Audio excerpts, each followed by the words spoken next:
to give our listeners a bit of a background, like I do have my yoga teacher training done. It's something I did it was like a project during COVID. And the reason I actually did it initially is because I am moving on age-wise a little bit in terms of sport. So moving closer towards the latter end of my career, I'm hanging on by a thread at this point, if I'm being fully honest. But no, I'm going to keep playing as long as I get joy out of it and feel like my body is capable of moving. But that was my main reason for engaging in the yoga teacher training. I was actually inspired. I said this story a few episodes back. I did a yoga class in San Diego, actually, and it was just a free yoga class on a weekend. And the person doing the yoga class, like if I say to you now, picture a yoga instructor in your head, it was not that person. Like they didn't look like they were a stereotypical yoga teacher. And when I was at the class, I was kind of going, this is interesting. Like my first assumption, I'll be fully honest, was like, I don't know how this is going to go. But then I realized halfway through the class, speaking of flow states, it kind of hit me. I was like, this class is unreal. I actually have not looked up at the instructor once. And the reason I hadn't looked up is because his cues and his ability to visually guide you through a pose or audioly guide you through a pose through his voice was incredible. So it gave me the inspiration that like I never thought I could be a yoga teacher because I'm quote unquote not flexible enough.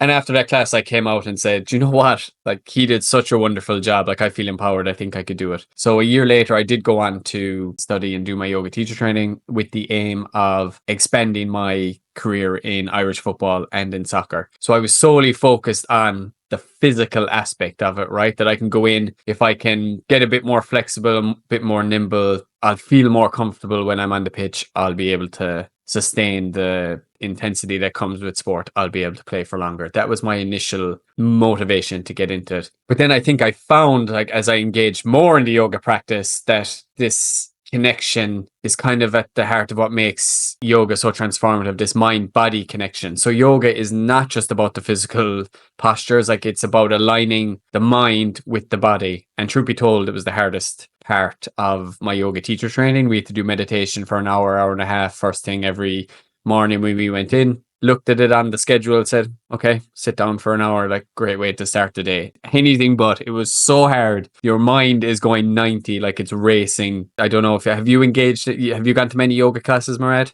I actually have not. And basically, I'm very curious about yoga and its effect on the mind as you are sharing with us. So I haven't tried yoga before. My mom does it, and she has been trying to get me to join her in doing yoga for so long. But I guess my commitment to sticking with what I find joy in is very strong because my only sport that I engage in is soccer as a form of movement. But one thing that I've noticed with my mother and with other people that practice yoga is that they highlighted what you just highlighted about a change that happened internally for them when they started practicing yoga on a mind level. And I'm just curious, when you started practicing yoga, before you decided to actually go for yoga teaching, what was the initial effect on your presence, on your stress level, on your mindfulness?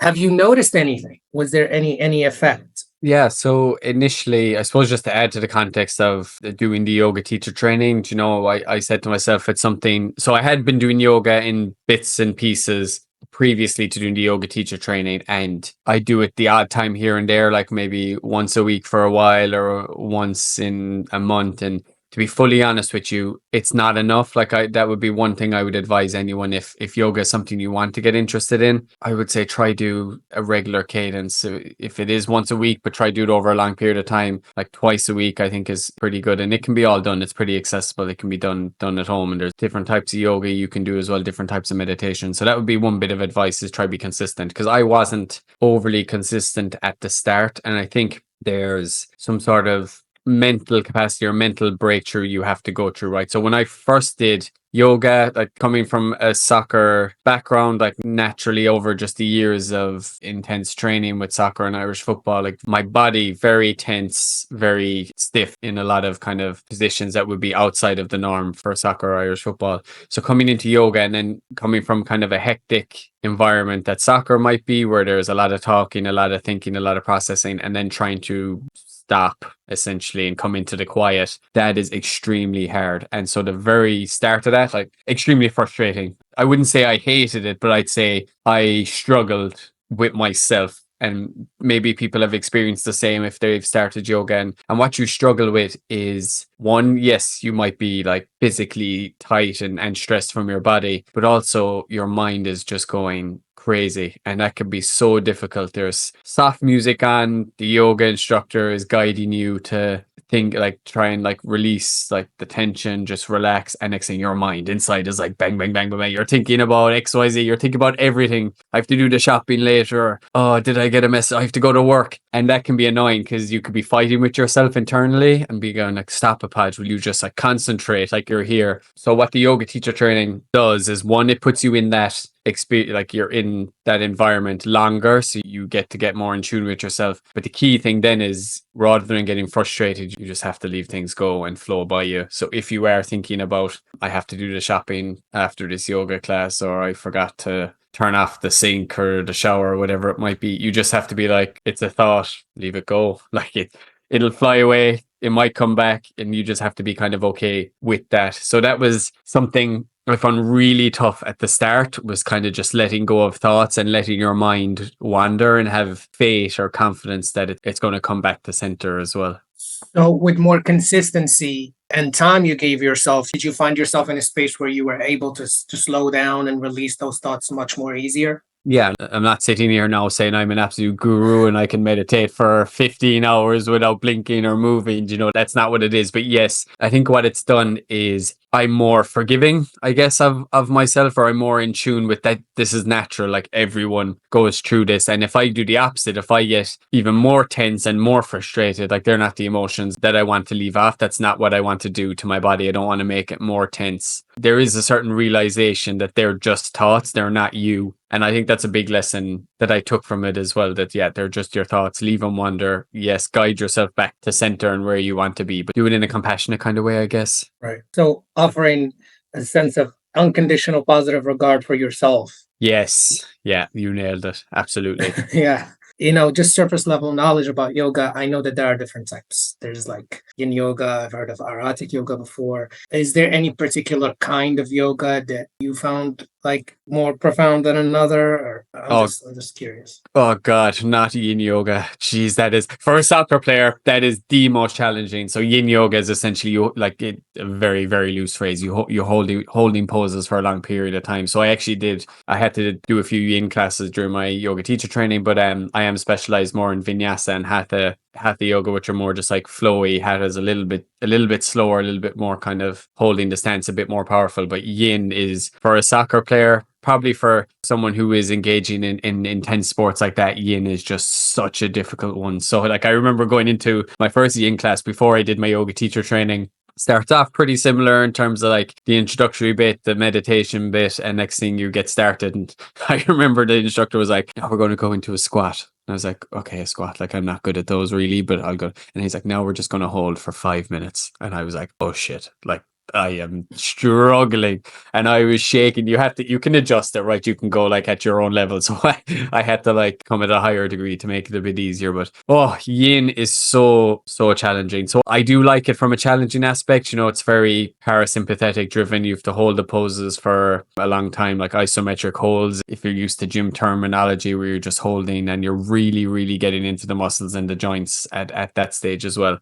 So very, very challenging, that one. But yeah, the ones I teach are vinyasa and hatha, which are just more about flow, more about movement, similar to what we're kind of in line with your definition of joyful movement a bit as well, just like in tune with your body, going through the poses at a steady pace. And they'd be the most common forms of yoga too when you'd look online or when you'd go to a yoga studio, I would bet, unless you're in a certain area that specializes in a different type of yoga. Yeah, one thing that's standing out to me as you're sharing about yin yoga and hatha yoga is two aspects of joyful movement that I'm wondering about for myself and for some of my new clients that are interested. The aspect of safety and doing something that's comfortable, and the aspect of building strength. With a lot of Noomers, there's now the involvement of GLP-1s, and there's the concern about retaining muscle and keeping strength for the long run. For me as a soccer player, I want to build more strength and I want to build more muscle. So I'm just curious what kind of yoga would be most suitable for improving strength and yet at the same time still honoring safety and feeling easier and feeling that it's not taxing on the body.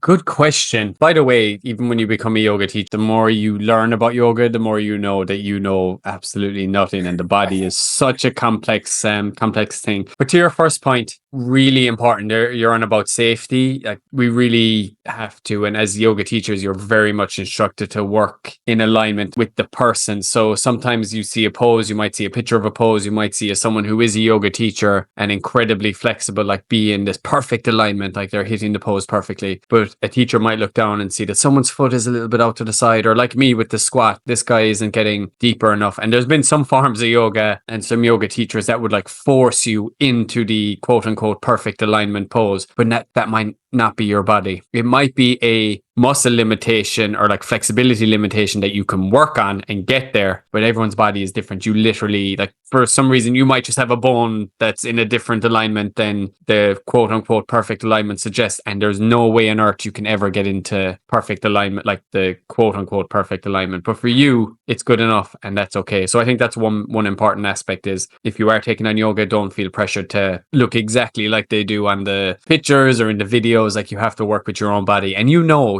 if you're pushing into something and it's very, very uncomfortable. Similar to what our guest said earlier about the gym, right? You have to know the difference between pain in terms of like, I can work with this, like this is just something I can improve on, versus I have to pause here because I'm going to do damage to myself. So that's one important point, just when you mentioned about the alignment. And now I'm trying to think about the second point in terms of muscle building. That is a good one. Like, from my experience, I mean, it's all good, right? As I said, if you're doing yin yoga, you're doing a lot of isometric holds, like strong stances, really getting into the joints as well. And in ways, when you're in hatha and vinyasa, there are holds, but they're like less extreme. But it's all types of resistance training too. So like, the different poses will test you from a body weight standpoint. Now, again, not an expert in the area of strength and conditioning, but you're not going to get, like, if you're someone who aspires to get like bigger muscles or get like way stronger, you're not going to do that with yoga alone. I think it's a component definitely in terms of releasing stress, in terms of like body weight movement, which is actually very important. I see in a lot of sports, like the sports I play here, Irish football and soccer, I see people maybe going too far the other way. And I was one of those people. I could bench whatever amount, but you might ask me to do like a simple exercise of standing on one leg and hopping or something like that, and I wouldn't be capable of doing it. So I would say body weight and kind of natural exercises are a great foundation, and I said everyone should do it. And I think through yoga you can get that body weight strength. You can get familiar in poses that maybe you aren't in naturally your day to day as well. And I think they are helping improve your strength, but I would not don't expect to go into a gym class and come out looking like with bigger muscles or like adding muscle onto you as well. You don't have enough weight bearing for that. Yeah.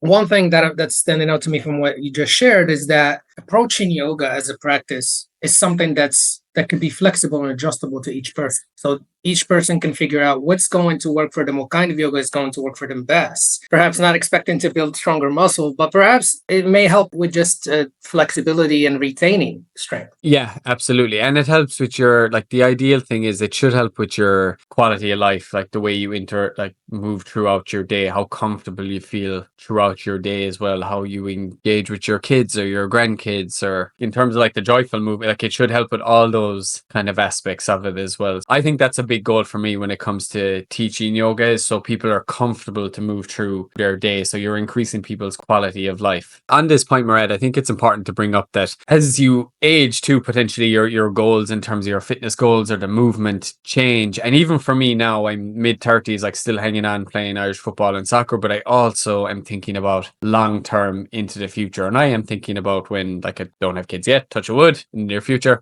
but I am thinking about a time where I might potentially have kids or grandkids. Like, I want to be stable in terms of like my physical state. Like, I'd want to be able to engage and play with them, bring them for walks, whatever it might be. And that same study I referenced earlier from, is it Carlucci 2018, but they have a link to a study from Hugh and Baker from 2010, and it talks about falls. And I just think this is really interesting, that falls are the primary cause of accident related mortality among older adults, and non-fatal falls are a leading cause of injury and disability in this age group. And I think that's something I feel really passionate about preventing. My own grandmother, she lived in the same house as me, grew up with me, and that was was ultimately an accelerator of her passing away. Was she fell, and from then on her quality of life was like drastically impacted. You know, she went from being able to walk around the house, like not being able to walk around the house, to being in bed pretty much all the time, and then trying to get back and walking using a walking stick, all that stuff. It's very, very, very common. So I think, like, I do think